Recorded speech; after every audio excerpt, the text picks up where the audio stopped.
disais, on a beaucoup parlé de voitures, mais on le sait, la question du transport aérien est mise en cause depuis, j'allais dire, quelques années, mais particulièrement depuis l'an dernier. Et on citait le cas de Greta Thunberg, qui est en train de rentrer des États-Unis à la voile. Il y a une mise en cause, notamment par un certain nombre de jeunes. Comment ? Vipoulon est arrivé, ben on va l'accueillir. Ouais. Bonjour jeune homme. Installez-vous. Donc je faisais... merci d'être là.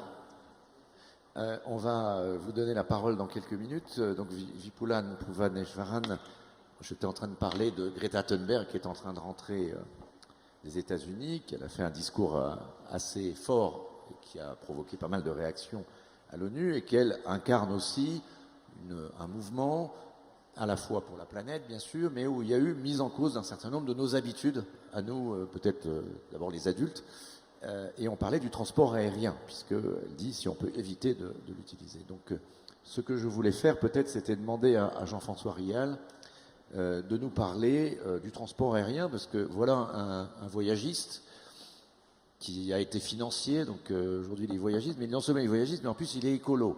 Donc ça c'est pas mal, mais évidemment comme il veut quand même vendre des voyages, il faut trouver une solution. Donc comment est-ce que dans le monde de l'aérien, on peut éventuellement, dans un monde global, dans un monde connecté, comme on le dit, trouver des solutions.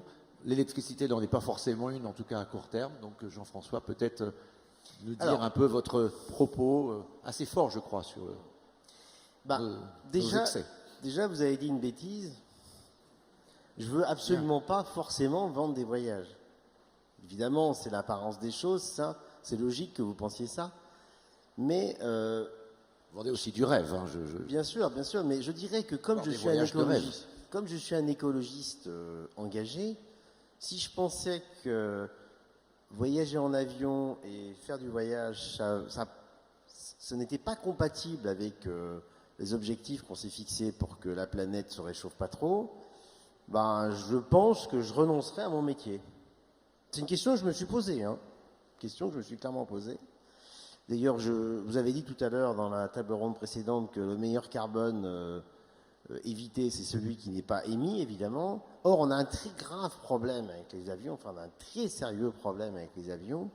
C'est qu'on, contrairement à la plupart des activités carbonées, hein, l'électricité, les voitures, la construction, etc., on ne peut pas faire sa transition en 30 ans. C'est pas possible. Or, le GIEC nous dit, les accords de Paris nous disent qu'il faut qu'on soit décarboné en 30 ans et qu'on réduise nos émissions de 50% en 10 ans si on veut éviter un réchauffement climatique qui dépasse 1,5 degré, 2 degrés, ça se discute entre les accords de Paris et le GIEC, pour éviter un emballement qu'on ne maîtrise pas. Bon, alors quand on est confronté à une équation comme ça, qu'est-ce qu'on fait sur l'avion? En fait, on a 3 types de solutions. La première qui se défend, c'est on ne voyage plus en avion. Je peux comprendre. C'est un point de vue en tout cas qui se défend. La deuxième, c'est, qui est pour moi la pire, c'est la solution qui ressemble un peu à ce que fait nos amis chinois, à ce que font nos amis chinois sur les notes sur les réseaux sociaux. Vous avez un quota chacun, vous avez le droit à un voyage tous les 5 ans parce que vous êtes jeune, parce que vous êtes intelligent, parce que vous n'êtes pas trop pro-tibétain non plus en Chine, c'est mieux. Donc ça, c'est une solution que je réfute parce que je la trouve épouvantable sur le plan éthique et puis parce qu'elle va nous faire rentrer dans des débats absolument impossibles.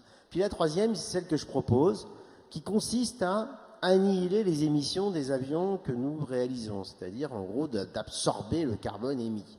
Parce que je considère que l'avion et le voyage a une très forte utilité sociale. C'est-à-dire qu'en clair, je considère que le voyage a une utilité sociale non seulement économique, mais également elle favorise le rapprochement des peuples, la tolérance, et de surcroît, elle génère du bonheur. Mais on peut ne pas partager ça.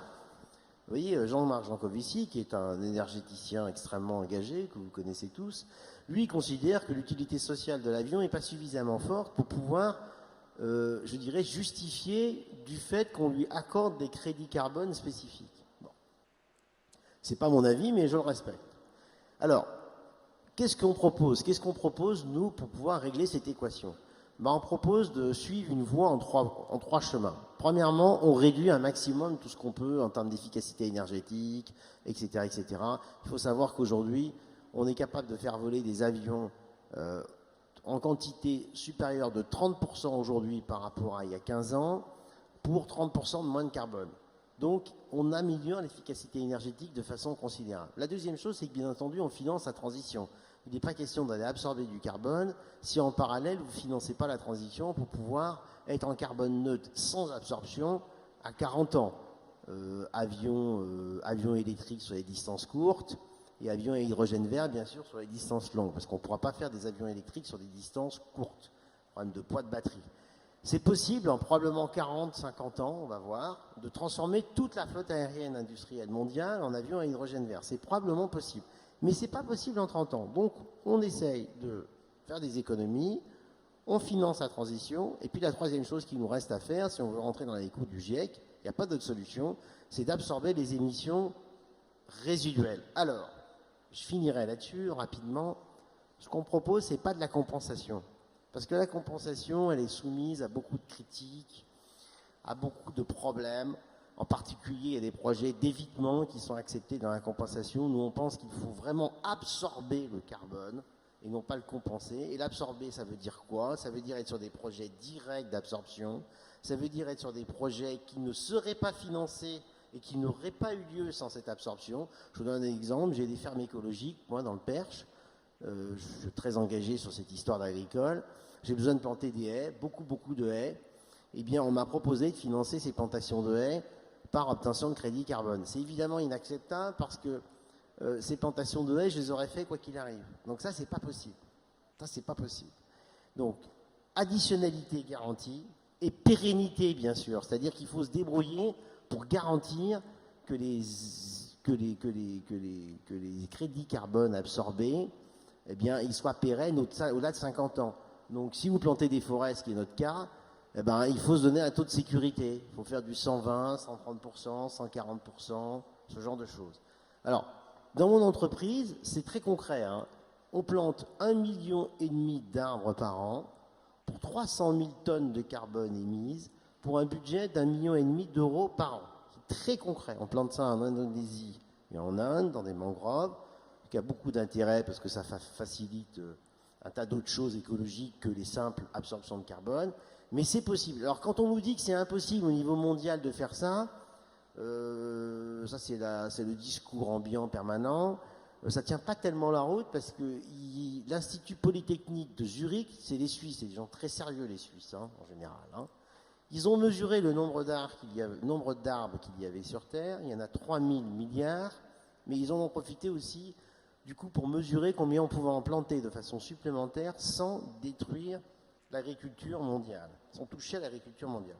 On pourrait en planter 1300 milliards de plus. Donc c'est quand même beaucoup. Et sachez que pour mettre en carbone neutre l'industrie aérienne, il suffirait d'en planter à peu près 5 milliards par an. On va dire 6 pour mettre un peu de sécurité. Donc on a de la marge.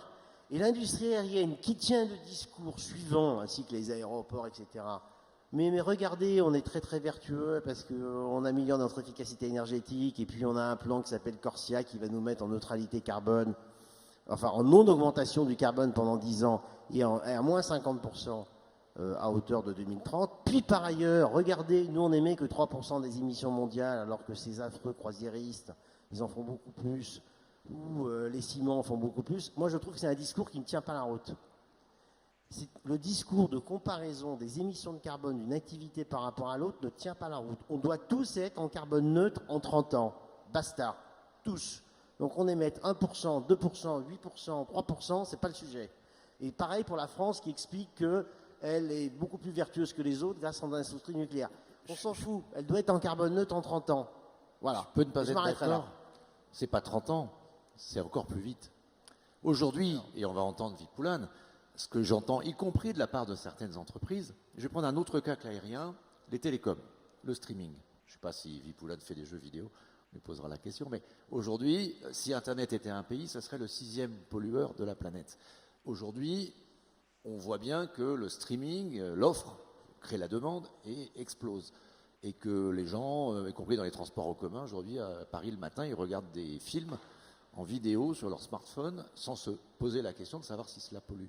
Donc, ce que j'ai envie de dire, c'est est-ce que les engagements que doivent prendre les entreprises ne devraient pas aller au-delà des accords de Paris? Est-ce que c'est pas ça aujourd'hui la responsabilité du transport aérien comme de l'ensemble de l'industrie que d'essayer justement de montrer un chemin plus rapide?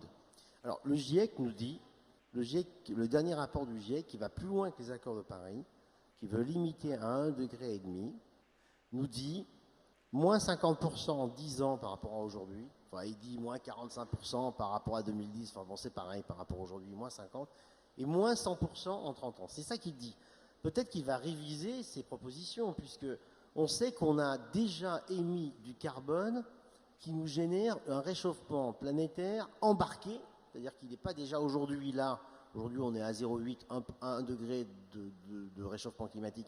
Mais on a déjà émis du carbone embarqué qui va nous conduire à 1,5 degré à la fin du siècle. Hein, vous savez, il y a un effet d'inertie à tout ça. Hein. Donc il ne nous reste pas grand-chose comme crédit. Peut-être qu'on peut revoir ça. Mais moi, je dirais que si déjà on faisait ce qu'ils nous demandent, c'est-à-dire moins 50% en 10 ans et moins 100% en 30 ans, ça serait magnifique. Sur le streaming, Philippe, je vous rappelle quand même que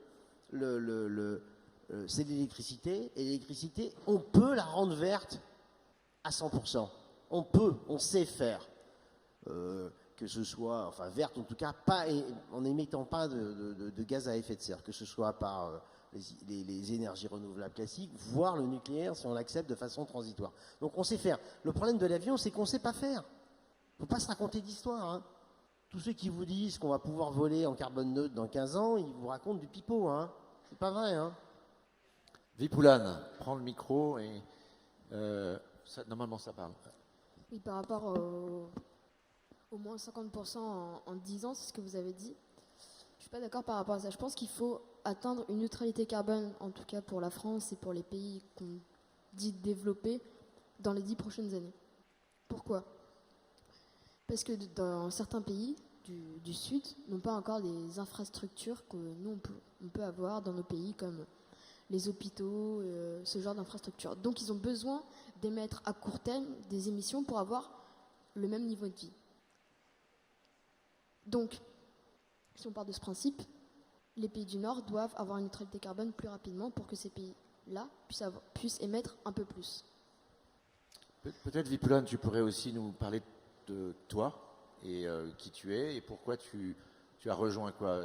Qu'est-ce qui t'a conduit à être, on peut dire quoi, un activiste? Qu'est-ce que c'est Little Citizen for Climate? Moi, je suis de Youth for Climate. Youth for Climate, pardon, je n'ai pas la bonne fiche.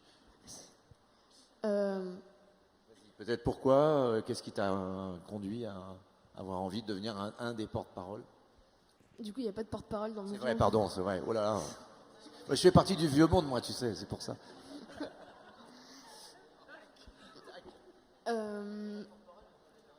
Oui, mais c'est-à-dire qu'à chaque fois, c'est des gens différents qui prennent la parole. On n'a pas un porte-parole, on est tous membres du mouvement. Parle-nous du mouvement, parle-nous du mouvement et pourquoi toi tu penses qu'il faut élever la voix. Du coup, moi je fais partie du Youth for Climate, qui est le mouvement des jeunes en grève pour le climat en France. Donc j'ai 16 ans, je suis lycéen. Et je m'engage aujourd'hui parce que je pense que on est dans une situation d'urgence vraiment incomparable. Le GIEC, justement, que vous avez cité, nous livre à chaque fois des rapports les plus alarmants les uns que les autres. Et puis il y a aussi un autre rapport qui est sorti récemment par Météo France, le CNRS notamment, qui disait que si on continuait dans notre trajectoire actuelle, on allait atteindre plus 7 degrés en 2100. Si on n'est pas à plus 3, plus 4, on est à plus 7 degrés. Plus 7 degrés, c'est vraiment l'extinction de notre espèce. Ou peut-être quelques personnes qui resteront en vie, quoi. C'est pas moi qui le dis, c'est les scientifiques qui le disent. Et on est dans une telle urgence que cet engagement-là, il est aussi important que les études ou d'autres choses comme ça, quoi. Et alors, sur les moyens d'action, parce qu'on voit beaucoup, donc la grève lancée sur le vendredi où on ne travaille pas, bon, ce qui n'est pas forcément, certains les adultes diraient, une solution, puisqu'il faut le progrès technologique aussi pour Donc les études, c'est important. Mais une fois qu'on a vu ça, est-ce que vous avez prévu d'autres moyens pour agir? Moi, j'entendais, j'ai vu un article, c'était au secours, j'ai 3 Greta Thunberg à la maison, là, au-delà du côté un peu moqueur.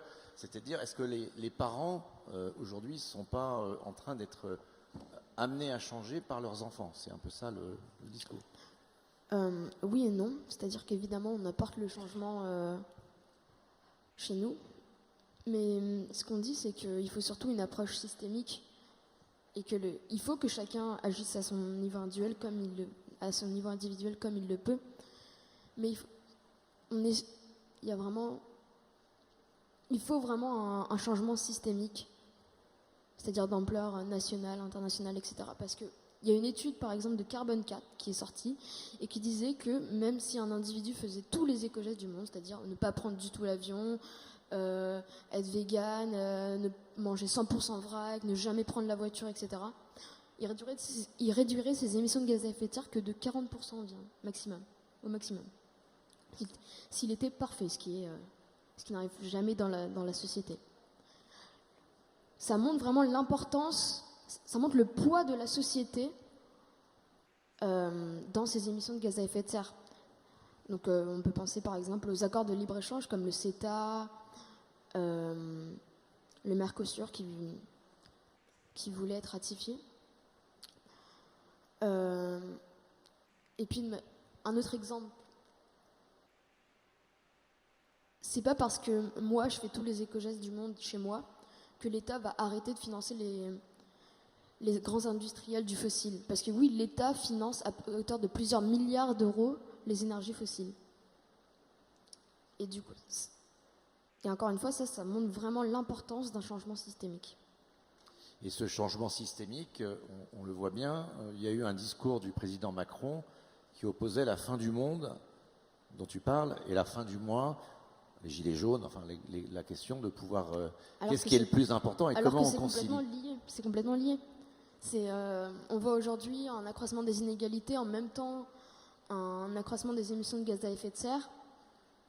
Et nous, ce qu'on dit, c'est que c'est le système actuel qui conduit à l'enrichissement d'une petite minorité, qui accroît les inégalités, et qui aussi augmente les émissions de gaz à effet de serre, qui détruit notre environnement, qui amène à l'extinction de masse. C'est ce qu'on appelle le système capitaliste, c'est-à-dire qu'on est dans une recherche de profit perpétuel qui est mise en avant par rapport, qui est plus important que le social, la démocratie, l'environnement, etc. Et là, moi j'ai une question, parce que tu as 16 ans, cette génération qui a aujourd'hui ton âge, et qu'on a vu tout à l'heure dans un film, on te voyait d'ailleurs manifester, aujourd'hui elle s'engage. Et évidemment ça nous bouscule, nous, parce qu'on peut se sentir peut-être responsable, je ne sais pas. D'abord, on a été finalement là à un moment où la prise de conscience n'était pas forcément aussi sensible qu'aujourd'hui. Mais ce qui est certain, c'est que dans 10 ans, 15 ans, 20 ans, vous serez à notre place. Et donc ça sera à vous d'agir. Donc est-ce que cette génération qui se lève, elle a le sentiment d'être une force qui peut changer les choses dans les 10 ans qui viennent, justement? C'est-à-dire, vous nous appelez nous à changer parce que c'est nous aujourd'hui qui décidons, ou vous pensez être en mesure d'agir vous-même dans les 10, 15 ans qui viennent? Je pense qu'il faut que tout le monde prenne sa part de responsabilité au problème. Nous, on essaie d'agir comme on peut. Il faut que vous essayez d'agir comme vous pouvez. Mais je pense que ces solutions vont aussi passer par une plus grande démocratie, justement. En ce moment, il y a la Convention citoyenne pour le climat. On avait Jean Jouzel ce matin qui en parlait. Je pense que ce genre d'initiative est en quelque sorte l'avenir. Il faut plus de référendums. Je pense que par exemple le CETA, s'il était passé par référendum, s'il y avait eu un vote par référendum, il ne serait jamais passé. Les agriculteurs sont contre, les écologistes sont contre. Et personne ne veut de ce traité de libre-échange, à part les grands industriels. Bien, merci beaucoup. On peut peut-être applaudir d'être venu jusqu'à nous, parce que c'est pas forcément facile. Le temps passe et j'ai d'autres intervenants, mais peut-être on aura l'occasion de te redonner la parole. Alors, peut-être pour commencer, Emilia Seiz, donc qui est secrétaire générale de CGLU, peut-être nous présenter donc CGLU et nous parler de ce qu'on disait un petit peu tout à l'heure avec le maire de Medellín comme avec Anne Hidalgo, le rôle des grandes fédérations de villes pour agir à la fois au niveau local. C'est un peu il faut à la fois pouvoir agir au niveau local pour pouvoir agir au niveau global. Yeah, certainly. Look, UCLG, United Cities and Local Governments, is a world organization with over 250,000 local governments, cities, small and big, and their associations that come together to find solutions and to exchange on the challenges of the future of the world. I have to say that Bipulan has brought a lot of hope to this discussion, because when we started in the morning, I had a little bit the feeling that we were discussing about new ways to not change. So to keep doing what we do. And this discussion cannot be about keep doing what we do. If we do that, we will disappear, not only as a species, but as civilization. So I think it is very, very important to change the discourse and to be able to open up conversations, which I think that the youth are helping us to do, to discuss the model. And he was referring also, Bipulan, about systemic change. The mayors that they spoke before us also talked a little bit about it. It's exactly what it is. And I think that responsibilities of organizations like ours and other sister organizations of local governments, but also of organized civil society, we need to open up those spaces that allow us to look at the world in a different way. Our friend,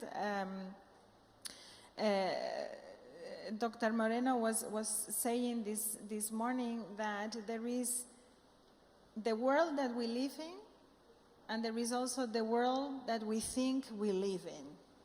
These debates are being very male, extremely male, the whole day, the whole morning, yet I'm sure it will change throughout the day.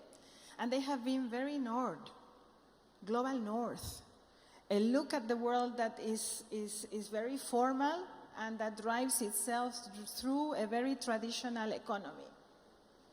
Over 45% of the economy of the world is informal, and we should be discussing the impact of that part of the world in whatever model we need to think about. So there are two issues. I think we need to think about systemic change, differentiating the roles that both private sector and public sector can have.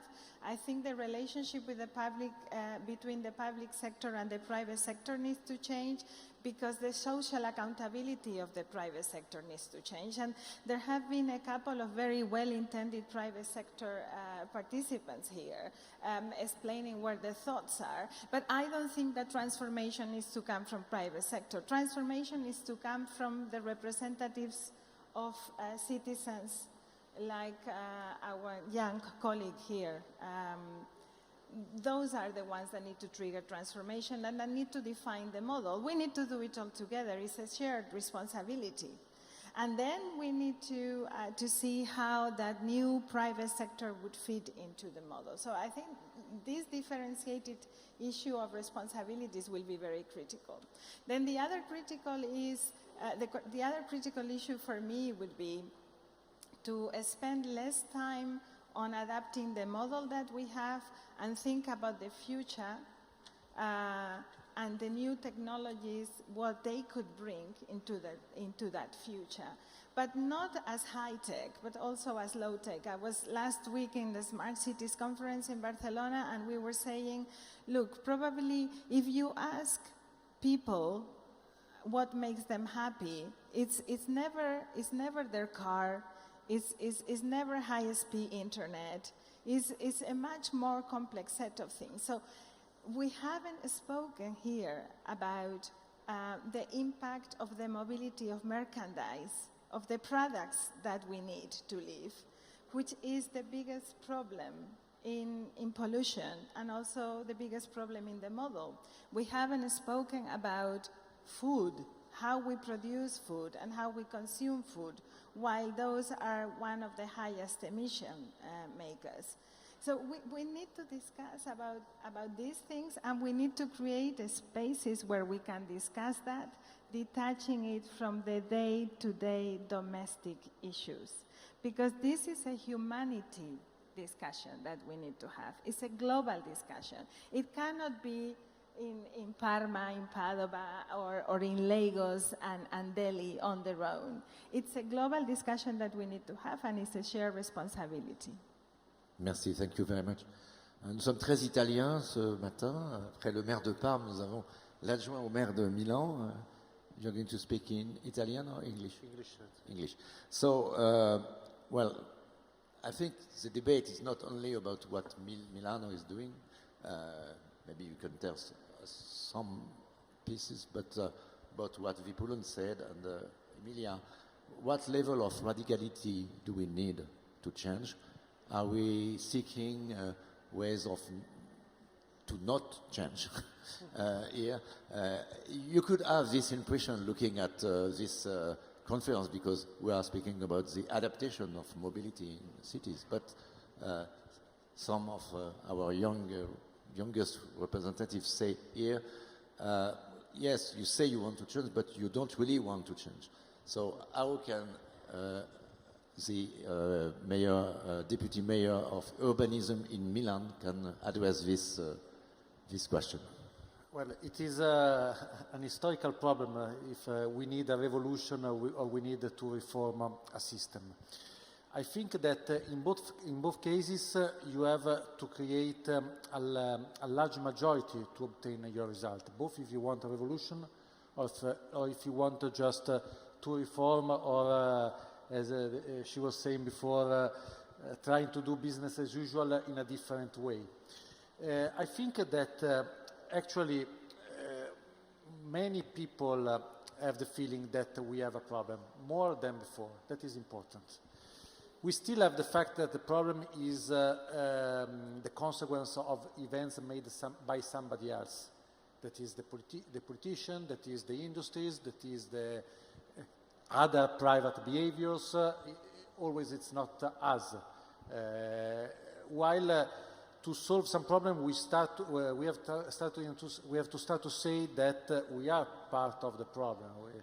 One of the most famous sentences on mobility was, you are not stuck in the traffic, you are traffic.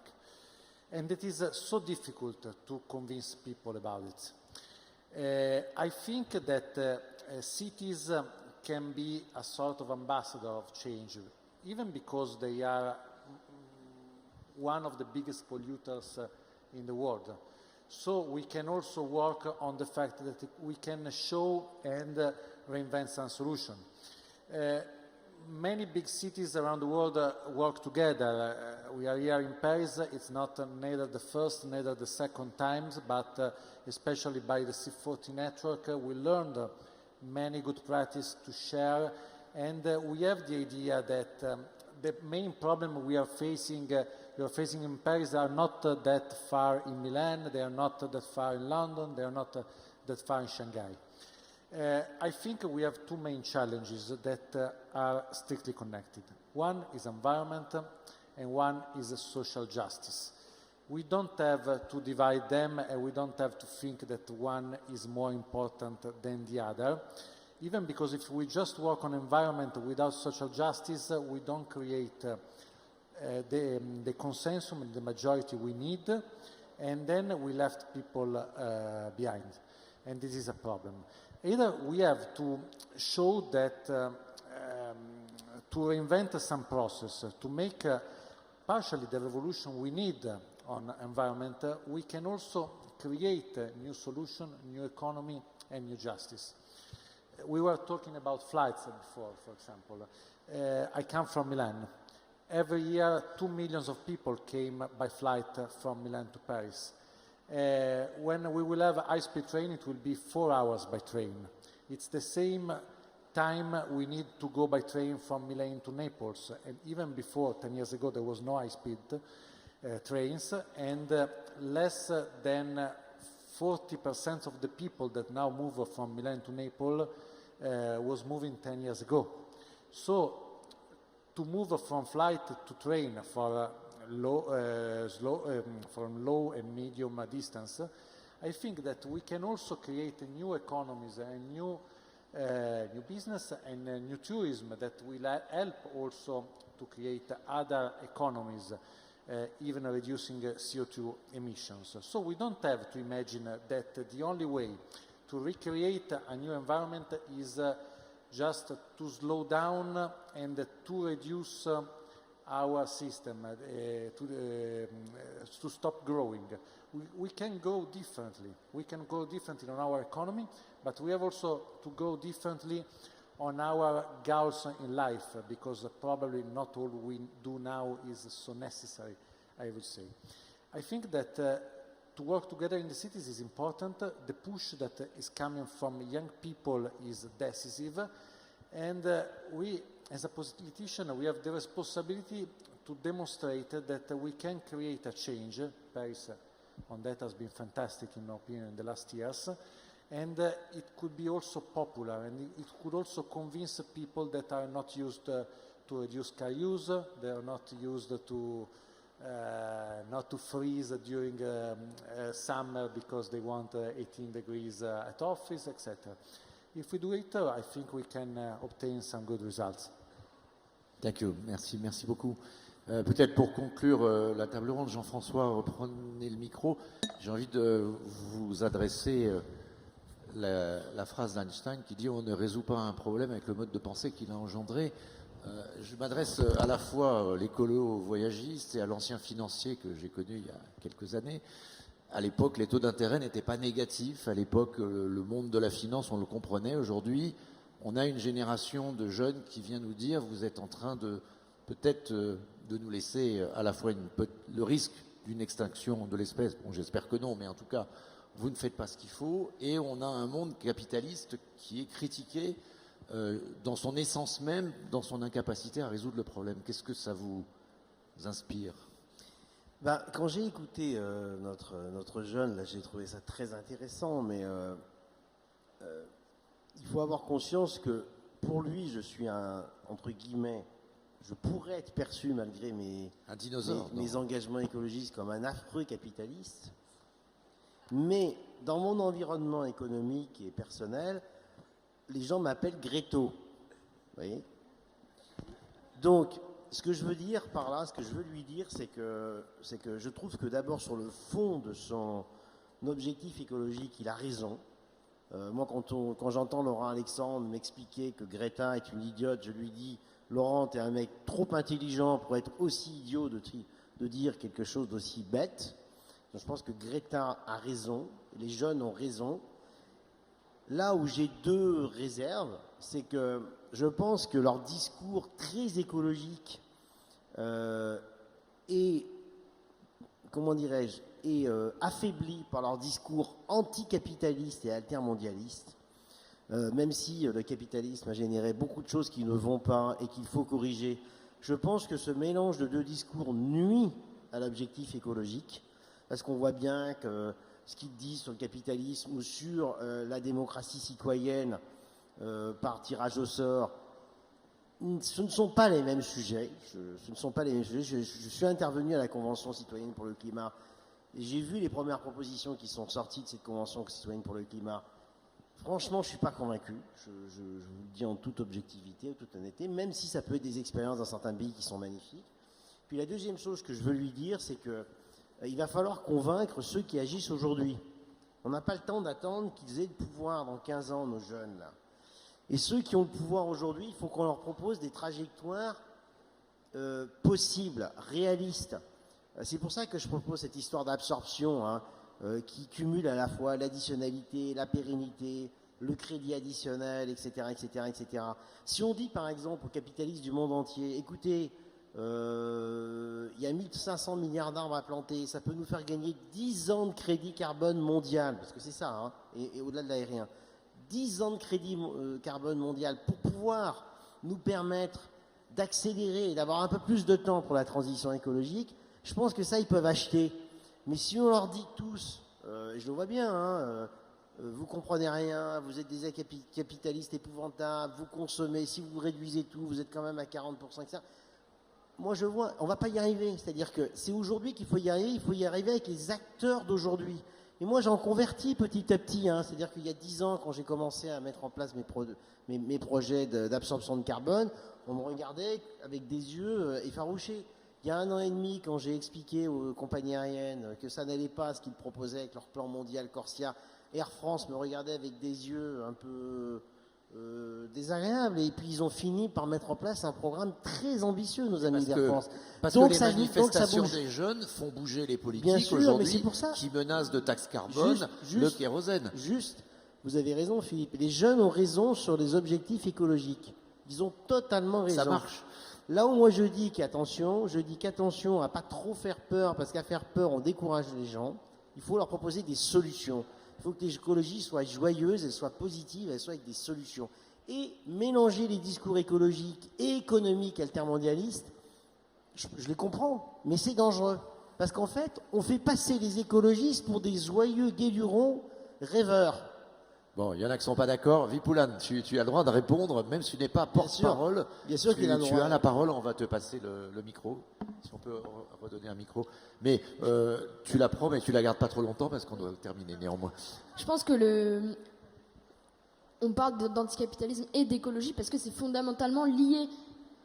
Le capitalisme est à l'origine du problème écologique. Pour moi, c'est évident. Et vous parlez d'altermondialisme. La moitié des émissions de gaz à effet de serre de la France sont dues à des produits importés. Est-ce qu'il faut un autre chiffre pour comprendre que le libre-échange, c'est pas possible? On importe aujourd'hui du lait de Nouvelle-Zélande alors que la France en produit déjà trop et que les éleveurs français n'arrivent pas à le vendre. Ça paraît évident. Moi, je ne conteste pas ce que tu dis là, du tout. Je dis juste qu'il y a plein de formes de capitalisme. Il y a du capitalisme intelligent et puis il y a du capitalisme idiot. Il est évident qu'aller acheter du lait en Nouvelle-Zélande ou acheter un tas de produits qu'on peut produire chez nous n'a aujourd'hui pas de sens. Mais moi, j'aimerais bien que tu me proposes un système économique qui crée autant de richesses, qui fabrique autant de richesses, qui sorte autant de gens de la pauvreté et qui soit socialement et écologiquement juste. Justement, aujourd'hui, on l'a pas trouvé, on l'a pas trouvé encore. On voit aujourd'hui que les inégalités augmentent. Alors, et vous me dites que pourtant, ça sort les gens de la pauvreté. Les études montrent le contraire. Et on voit, il y a plein de gens dans les bidonvilles, les gens qui travaillent pour nous, pour fabriquer nos vêtements. Tout ça, c'est dû à ce système. That's where I wanted to come up. Yes, I wanted to come up in this because I think that putting labels of anti-globalism, globalism, capitalism might not be that useful in this discussion. But one thing that is true is that, and the mayor was saying it this morning, we might need to start defining economic growth in a different manner. And we need to start defining development in a different manner.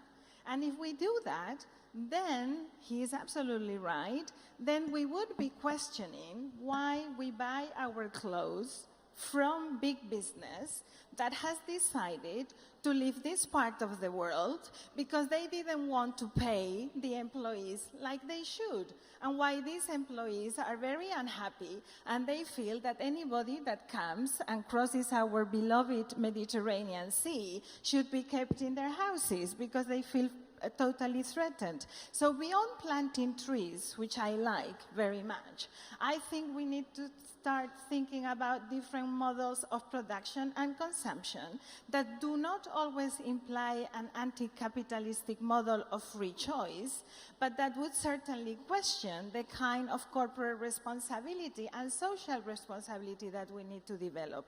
The transformation will be painful. We will not be able to live the way that we have perceived up until now to be the luxurious way to live in. And that transformation needs to be done as a society.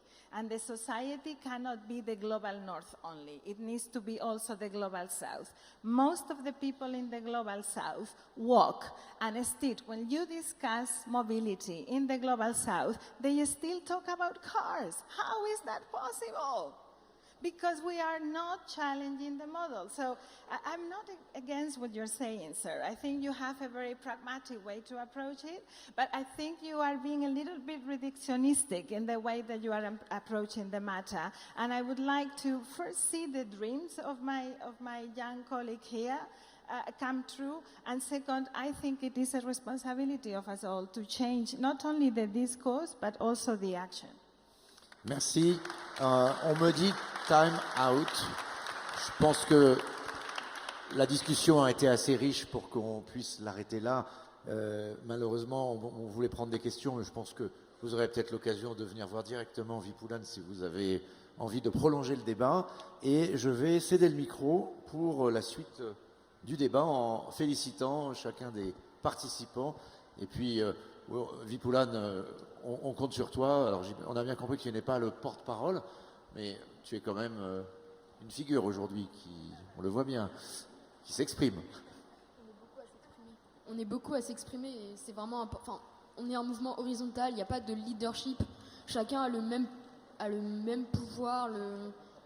Il n'y en a pas un qui influence plus que les autres et c'est aussi ce qu'on veut dans la société, qu'il n'y en ait pas certains qui aient le pouvoir et d'autres qui subissent. Bien, bon, ça me rappelle confusément quelque chose, mais en tout cas, bravo, merci d'être venu, merci à tous, au revoir.